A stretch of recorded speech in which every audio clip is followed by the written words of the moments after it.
Good evening to you both. Round 2 of the Alberta Next series of town halls happens this evening in Sherwood Park. And here's a sampling of what was said during the first stop in Red Deer last night. We don't need a referendum to get an Alberta provincial pension plan. We do not need a referendum to get an Alberta provincial police force. You can evaluate what you're seeing in these meetings that you're having throughout the province, and you can just do it. This whole process is extremely biased. The panel's online survey, the so-called online survey of public comments, is completely biased, as are all these presentations. The conversations that we have tonight and throughout the Alberta Next engagement process will help to shape the future of our province. The Premier is chairing the 16-person panel, which aims to take the temperature on a number of UCP-driven initiatives and provincial grievances with the federal government, issues that could lead to potential questions for a referendum next year. Karen, I'll start with you. We just saw a little bit of the crowd there, said to be about 450 people. Might have been a few empty seats, but by and large part, quite full. News coverage indicating most attending expressed support for strategies like a provincial pension plan, replacing the Mounties, as well as putting the question of separation to a ballot. What's your takeaway from that as a former MLA? I think strategically, Smith has done something pretty inspired. She's using taxpayer money to whip up her base and show support for some of the initiatives, as well as steer the conversation away from things like healthcare and the scandal that's been growing there. Summer is usually a really slow time. MLAs often take their vacation during summertime, and she's keeping the momentum going. So I think strategically, it makes a lot of sense. She's speaking to her base. Her base is showing up. I don't think this is a fair representation of Albertans overall. We just need to look back to the 2023 poll, to people saying, no, they're not interested in Alberta pension plan. And I think that gives us a clear picture of what all Albertans want. But in terms of her support, she's doing a great job of whipping that up. Najib, let's pick up right there. How representative of Albertans do you expect these town halls likely to be? Oh, very little representation. I think many of the people in these, the attendees are plants, and, they're subjected to 30 minutes of party propaganda before the thing even starts. 450 people are definitely not representative of Albertans, especially ones that have been coerced and propagandized before it even starts. It's interesting. My favorite part of this is actually the tagline. We were talking about this earlier, that the Premier keeps putting out there, a sovereign Alberta within a united Canada, which makes no sense. It's like the most gobbledygook kind of slogan I've ever heard. It's like, we're single but ready to mingle. It's just nonsense. And, this is exactly like the Trump-style politics that this party has picked up. It's just like, while they're distracting and dividing us with these kinds of, nonsensical and, not representative types of forums and performative consultation, they're pushing through. They've already set up the provincial police force. They've allocated money for it. There's always money for enforcement, no money to address the root causes of crime, poverty and mental addictions and all of these kinds of things, mental health and addiction, all kinds of things. They've already pushed it through. And this is, Trump rule book number 1, right? You distract with disinformation and misinformation while you actually push through the things you want to do. And this is no different. Karen, how necessary is it for the Premier to be front and center at these meetings, leading the way, which was not the case with the Kenney government's Fair Deal panels? I think she's learned from the mistake that Kenney made.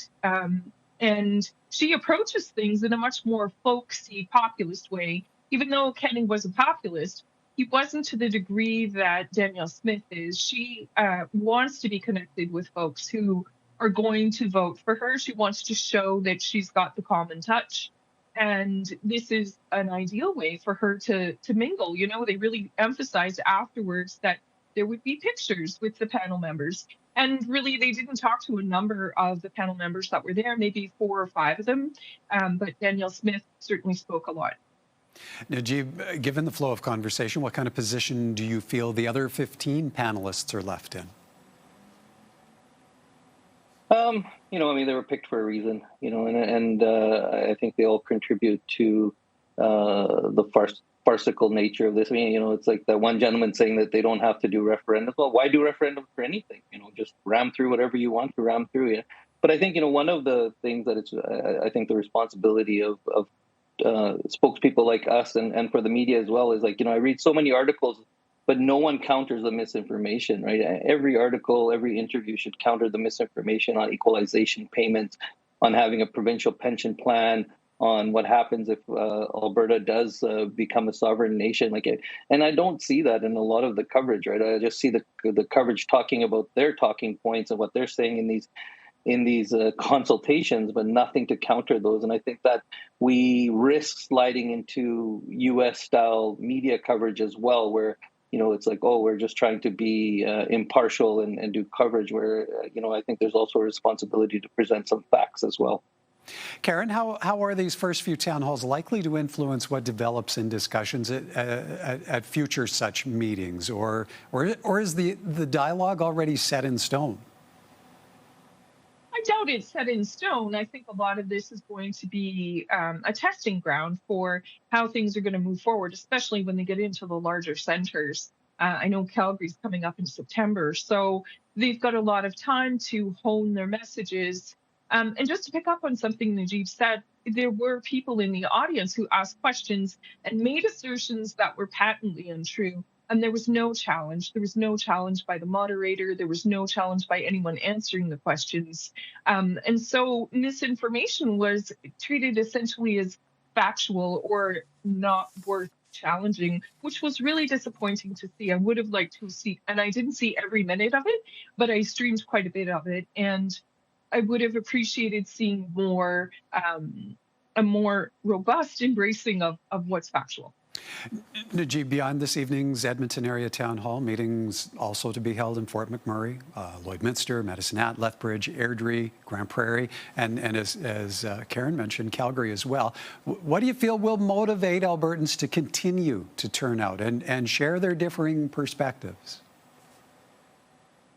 Well, I think they're going to whip up, their members and their supporters to come out to these things. It will be interesting to see what the two major cities, Calgary and Edmonton, what kind of attendance there is in those cities. But I expect more of the same. Per capita wise, it'll be just more of their own supporters and their plants.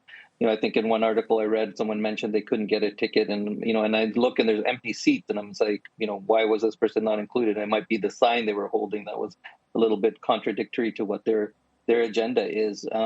So you really want to question how democratic this process is. We discussed the latest employment numbers with Alberta's Jobs Minister off the top. Najib, how does it reflect on the province, the fact Alberta is doing well? Unemployment is falling. Our jobless rate is even below that of the national figure. Well, I always find it interesting when we look at unemployment rates, right? It's just like it never includes labor participation rates, right? Like employment rates. So of the people who have found jobs, how many people stopped looking for jobs or found jobs that are only part-time or not the jobs that they were looking for. So I think that's an important part of it that on purpose, I think a lot of governments leave out in terms of unemployment, actually, what is the labor participation rate? And also, if you look at it closely, Edmonton and Calgary are still the same. I mean, they haven't dropped. They're largely unchanged at 7.5%. Their unemployment rate's a two major center. So that's an important part of it as well. On the other hand, the unemployment rate for students and for young people is, much higher than the national average. And I think that these kinds of things, you have to look a little bit closer when you look at unemployment rate. I mean, I think that Canada is at the risk and sitting on the brink of a recession. And if these tariffs do come into play in August, that's more and more likely. Youth unemployment, I think, is a concern, especially, considering that it's summer, and you would think that the employment rates would be higher. So, I think you have to kind of parse and look more closely at these figures. Karen, what kind of pressure does this put on the provincial government to maybe keep the overall trend going, despite the fact implementation of tariffs could still take a toll? I think there's a lot of pressure. We want to see, as Najib was saying, bigger workforce participation. That has fallen by 0.5 percentage point since last year. And if that's when things are going okay, what's it going to look like after we see tariffs come into play and see that impact? We've seen some impact, especially in some industrial sectors already, steel sector being one of them. But overall, it's going to be really challenging, and there's multiple pressures. There's not just tariffs. There's also the fact that bigger industries, bigger employers like the energy industry in Alberta, they're relying more and more on technology to get things done. And so that means they need fewer workers with lower skills. And that whole sector of people in the employment pool are finding it harder and harder to find employment. It's a sticky problem, and it's going to take collaboration between all three levels of government in order to come up with some resolution. All right, on that issue of tariffs, there is new polling out on Ottawa's approach to contending with Donald Trump. There was a significant amount of division among Canadians in terms of their level of confidence in the Carney government to get a deal done. According to the Angus Reid poll, 63% of those surveyed said they want the PM to push back and take a harder line in negotiations, while 37% prefer a softer approach. This on the same day, Mark Carney convened an emergency meeting of cabinet after telling reporters any trade deal with the U.S. will likely include tariffs on Canadian goods. Karen, what's to be made of pressure on the Prime Minister right now, and how Mark Carney responds to that pressure as his government attempts to strike a deal?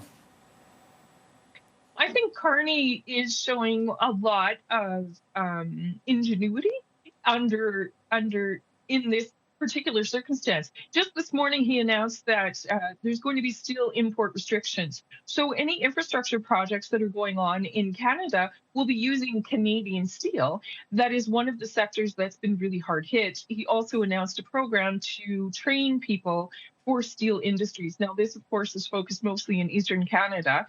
That's not going to have a whole big impact in terms of employment in the industry itself.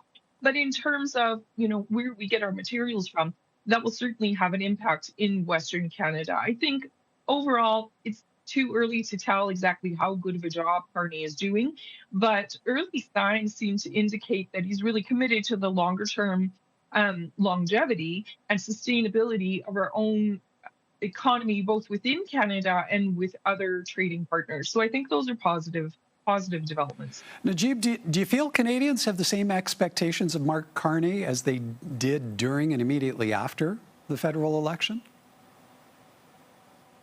Well, the honeymoon is definitely coming to an end, which rightfully so it should, and people are demanding more and looking more closely. I think that the biggest misstep that the Prime Minister has made in regards to tariff is dropping the digital services tax and folding on that. I think that he should have kept that as a stick, and we should have kept that. I mean, we've gotten the worst of the situation because now it's already set up, and we're paying the administrative costs, which I'm sure are in the millions for collecting this, but we can't keep it, and we have to refund it. So it's like a silly place for taxpayers to be, and more wasting of taxpayer money. So we shouldn't have folded. I mean, a hardline approach is the only way with Trump, as we've seen many other countries do, in which the Prime Minister was successful in the outset, and I think he should have continued that. Trump is out there bragging about how the stock market changes on what he sends out, what he tweets out, and to know that what he's actually playing at I think is really important. I don't think that. I think a lot of the countries that are being tariffed, it's more of window dressing and manipulation. And really what the bigger play is the idea of keeping countries from trading in their own currency. They want countries to trade in the US dollar, to undermine and alliances like BRICS. These are the bigger things that play rather than just the tariffs that are happening, which I think are just, basically a money grab and a distraction and ways to manipulate the stock market. And Karen, how do you see this dialogue around confidence in Mark Carney maybe playing into Pierre Poilievre's pursuit of a seat in the Battle River Crowfoot by-election? How much of a window of opportunity might present itself for the Conservative leader? Well, you have seen his rhetoric amp up. It looked like for a little while he was unable to really get much footing. Carney has come forward with a number of policies that are right out of the CPC playbook. So of course, that's difficult for Poilievre to be able to pivot and come up with the short sentence sound bites that he was so good at with Trudeau. I think in terms of the by-election, it'll have some play, but those folks in that riding are going to be a lot more concerned about how things are going to affect them. There's a lot of agriculture in the area, oil and gas, so they want to know federal policies that are going to affect them and affect their pocketbook and their family budget. All right, we're out of time. Have to leave it there. Great to see you both. Thank you kindly. Thanks, Michael. Thanks a lot.